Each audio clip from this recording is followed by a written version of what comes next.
কায়েম। মদিনার ইসলাম মানেই তো আল্লাহর জমিনে আল্লাহর ঝান্ডা, আল্লাহর দ্বীন, আল্লাহর কালিমা, আল্লাহর শরিয়তকে বুলন্দ করা।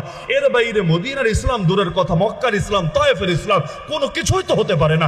ইসলামের ভার্সন সের একটা লা ইলাহা ইল্লাল্লাহ, এক আল্লাহ ছাড়া দ্বিতীয় কারো আনুগত্য চলবে না। মসজিদেও আনুগত্য চলবে আল্লাহর, মাদ্রাসায় আনুগত্য চলবে আল্লাহর, সংসদেও আনুগত্য চলবে আল্লাহর, কোর্টেও আনুগত্য চলবে আল্লাহর, থানায়ও আনুগত্য চলবে আল্লাহর, প্রতিটা সেক্টরে সেক্টরে আনুগত্য চলবে আল্লাহ।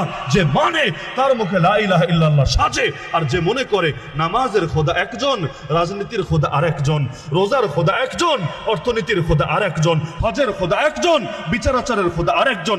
এজন্য কোরআন দিয়ে নামাজ পড়বো সমস্যা নাই, কিন্তু কোরআন দিয়ে বিচার করতে রাজি নাই, এইরকম কেউ যদি হয়, দুই নৌকায় এভাবে কেউ যদি পা রেখে যায়, সে লা ইলাহা ইল্লাল্লাহ বলতে বলতে মুখে ফেনা তুলে ফেললো, নিঃসন্দেহে সে বেঈমান বেঈমান বেঈমান।